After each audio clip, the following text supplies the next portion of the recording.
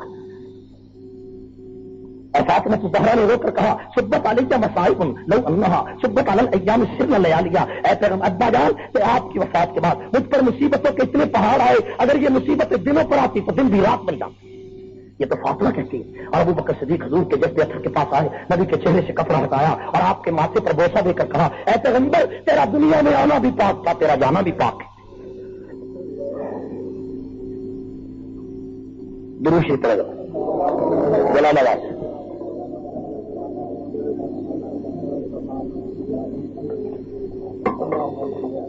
تھوڑی دیر کے لیے صرف توجہ کی ضرورت ہے، تھوڑی دیر. آپ کے محبوب خطیب تشریف فرما ہے، تھوڑی دیر میری طرف توجہ کریں، ٹھیک ہے؟ تھوڑا سا وقت ملے گا، توجہ کریں. حضرت فاطمہ رضی اللہ تعالیٰ رو رہی ہے، حضرت عائشہ رو رہی ہے، صحابہ رو رہے ہیں، ابو بکر عمر رو رہے ہیں. ایک آدمی نے مدینہ منورہ سے باہر نکل کر کہہ دیا او بابا او ہل چلانے والے، تجھے پتا ہے حضور دنیا سے چلے گئے. اس نے کہا حضور چلے گئے؟ اس نے ہل روک دیا. وہ عاشق صادق تھا، اونچی اونچی رونے لگا اور رو کر ہاتھ اٹھا کر کہتا ہے اللہ میری آنکھوں کو اندھا کر دے، میرے کانوں کو بہرا کر دے. اس نے کہا یہ دعا کیوں کرتا ہے؟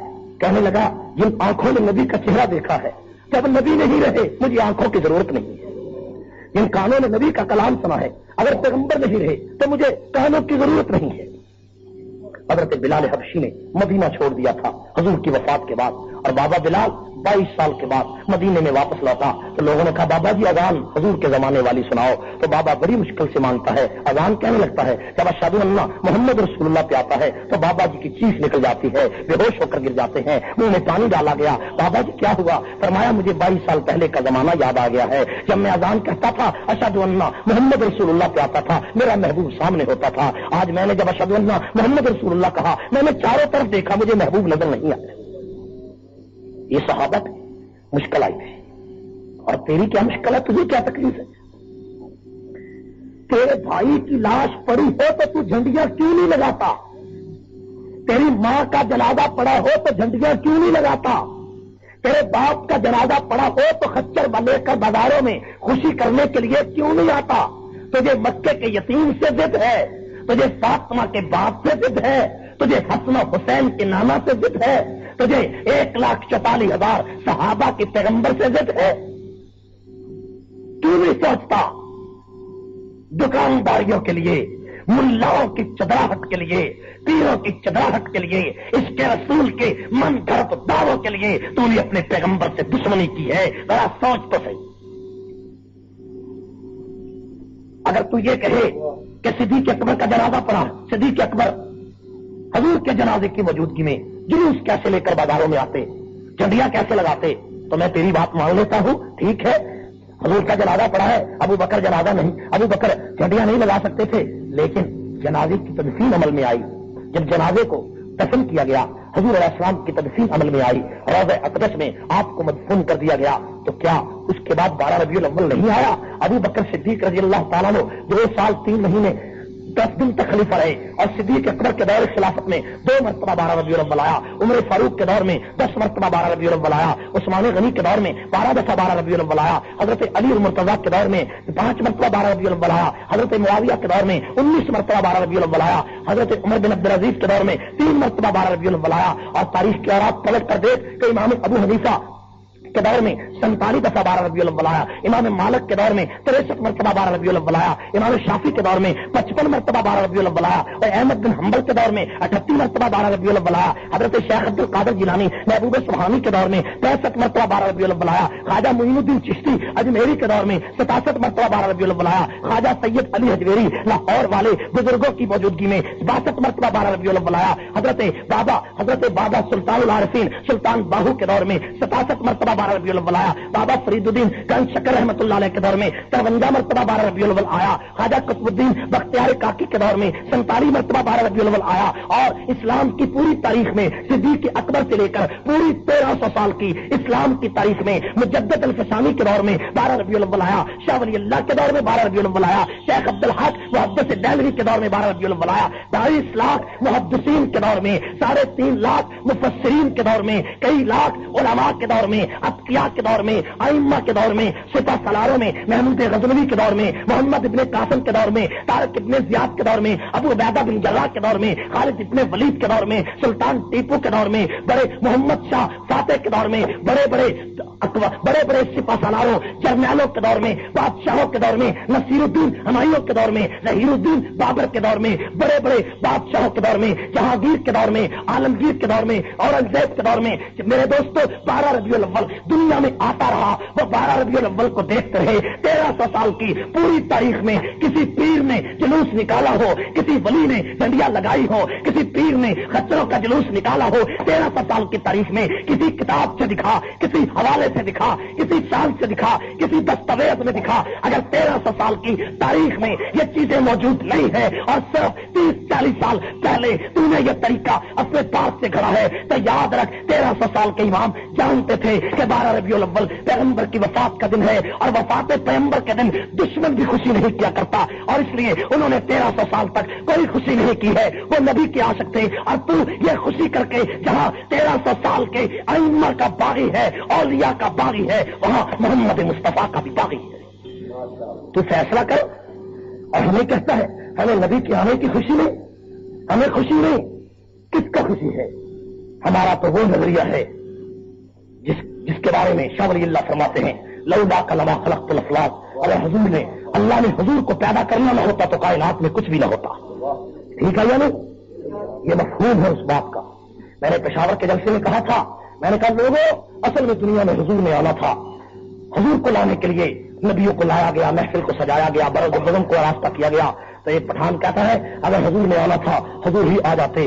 آدم کو جنت سے کیوں نکالا گیا؟ نوح کو طوفان کی موجوں میں کیوں لایا گیا؟ ابراہیم کو آتش نمرود میں کیوں ڈالا گیا؟ اسماعیل کے گلے پہ چھری کیوں چلائی گئی؟ اور اس موسیٰ علیہ السلام کو فرعون کے مقابلے میں کیوں کھڑا کیا گیا؟ عیسیٰ کو جیل میں کیوں ڈالا گیا؟ حضور نہیں آنا تھا تو یونس کو مچھلی کے پیٹ میں کیوں ڈالا گیا؟ ایوب کے جسم میں کیڑوں کو کیوں ڈالا گیا؟ حضور نہیں آنا تھا تو زکریا کے گلے پہ آرے کیوں چرائے پھیرے گئے؟ حضور نہیں آنا تھا حضور ہی آ جاتے. ان انبیاء کو دنیا میں کیوں بھیجا گیا؟ میں نے کہا اس لیے کہ اصل میں دنیا میں حضور نے آنا تھا. حضور کو لانے کے لیے, راستہ بنانے کے لیے, محفل کو سجانے کے لیے, بزم کو راستہ کرنے کے لیے ان نبیوں کو بھیجا گیا. اس نے کہا بات سمجھ نہیں آئی. میں نے کہا توجہ کر, آپ اپنے علاقے میں جلسہ کرانا چاہتے ہیں, اس جلسے میں عطا اللہ شاہ بخاری کی تقریر کرانا چاہتے ہیں, اشتہار شائع کرتے ہیں, اشتہار میں سب سے موٹا نام عطا اللہ شاہ بخاری کا لکھ دیتے ہیں اور ان کے علاوہ ارد گرد اشتہار کے 40-50 چھوٹے چھوٹے مقرروں کے نام لکھ دیتے ہیں. لیکن جب رات کو جلسہ شروع ہوتا ہے تو مجھے عطا اللہ شاہ کہیں نظر نہیں آتے. میں منتظم سے پوچھتا ہوں بھائی اصل تقریر تو عطا اللہ شاہ کی ہے, پورے شہر میں پورے علاقے میں لوگ کہتے ہیں فلاں چوک میں عطا اللہ شاہ کی تقریر ہے لیکن شادی موجود نہیں. تو مجھے منتظم کہتے ہیں جناب اصل تقریر واقعی عطا اللہ شاہ کی ہے لیکن مجمع کو اکٹھا کرنے کے لیے, محفل کو بلانے کے لیے,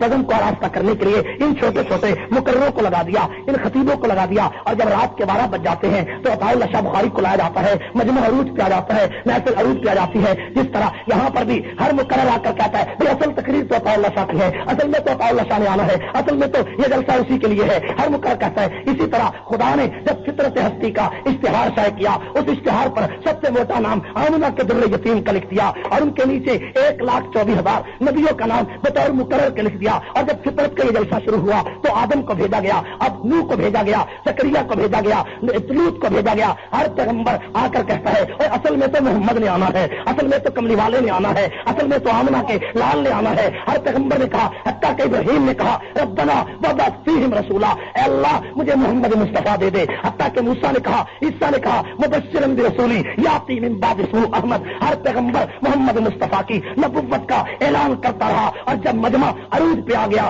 محفل شباب پہ آ گئی اور عالم دنیا جس وقت ان فضان شباب پر پہنچ گئی تو آخر میں مکہ اور مدینہ کے اس خطیب کو لایا گیا, اس یتیم مکہ کو لایا گیا کہ جس کے لیے کائنات ہستی کا یہ جلسہ بلایا گیا تھا.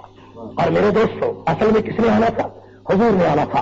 اور اگر تجھے میری بات پر یقین نہ آئے تو اقبال سہیل کے دروازے پر چل. اقبال سہیل اسی فلسفے کو بیان کرتا ہے کہ کتاب فطرت کے سر ورق پہ تو نام احمد رقم نہ ہوتا تو نقش ہستی ابھر نہ سکتا, وجود اللہ و قلم نہ ہوتا تیرے غلاموں میں بھی نمایاں تو تیرا عکس کرم نہ ہوتا, تو بارگاہ ازل سے تیرا کتاب خیر الامم نہ ہوتا, نہ روح حق سے نقاب اٹھتا, نہ ظلمتوں کا حجاب اٹھتا, فروغ بخشے نگاہ عرفا اگر چراغ حرم نہ ہوتا. تو کوئی شیر بھی پلے پہ آئی میرے ال ویخ دیں جب میں قبرستان کھلوتا کوئی گل پلے پی ہے تو سبحان اللہ کہنے تا سب کچھ لکھ جانا نالو آخو سبحان اللہ. ہاں تو کچھ لکھ گیا نالو تے. ہاں ٹھیک ہے, ایک پیغمبر علیہ السلام کا نام آتا ہے صلی اللہ علیہ وسلم کہیں, بات سمجھ میں آتی ہے تو سبحان اللہ کہیں.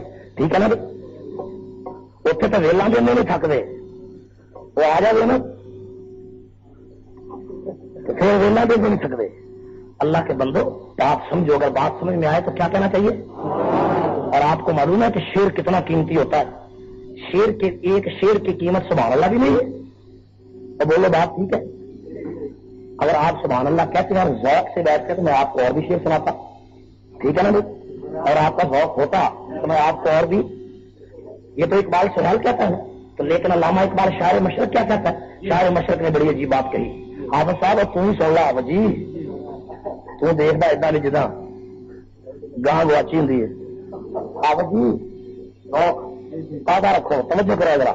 ٹھیک ہے, شاعر مشرق اقبال کہتا ہے یہ پھول نہ ہوتا تو کلیوں کا تبسم بھی نہ ہوتا.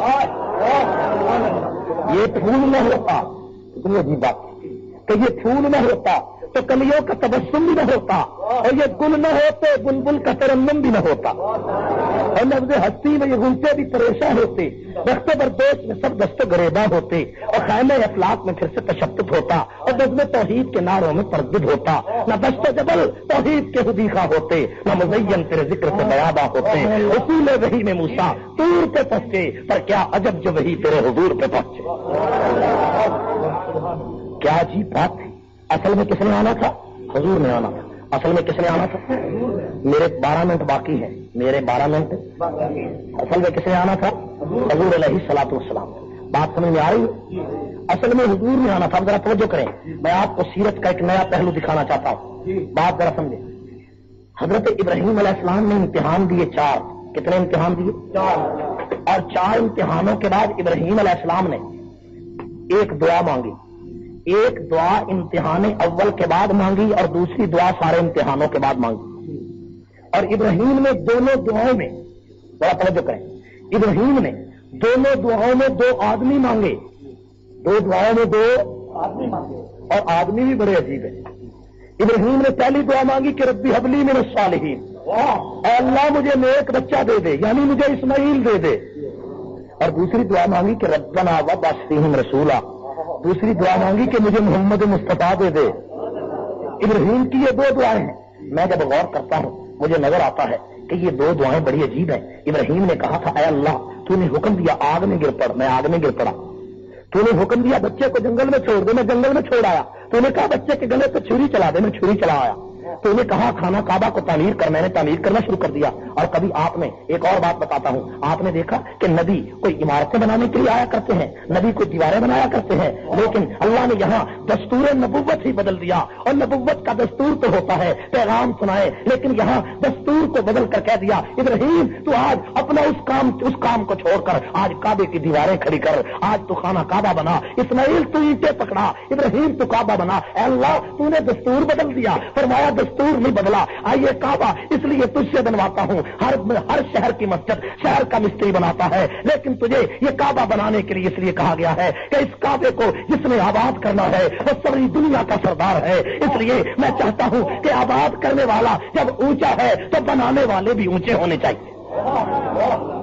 بنانے والے بھی دستور بدل دیا. خدا نے دستور بدل دیا کہ نہیں. اور خدا کے پیغمبر نے دعا مانگی تھی ربنا وابعث فیہم رسولا. 4 چیزوں کے بعد یوں سمجھیں آسان الفاظ میں, جس طرح اللہ شاہ بخاری فرمایا کرتے تھے کہ ابراہیم نے 2 دعائیں کی ہیں. 2 دعاؤں میں ایک اسماعیل مانگا, ایک کملی والا مانگا. یعنی یوں سمجھیے کہ ابراہیم نے ایک زمزم والا مانگا, ایک حوض کوثر والا مانگا. 2 مانگے, ایک زمزم والا مانگا, ایک حوض کوثر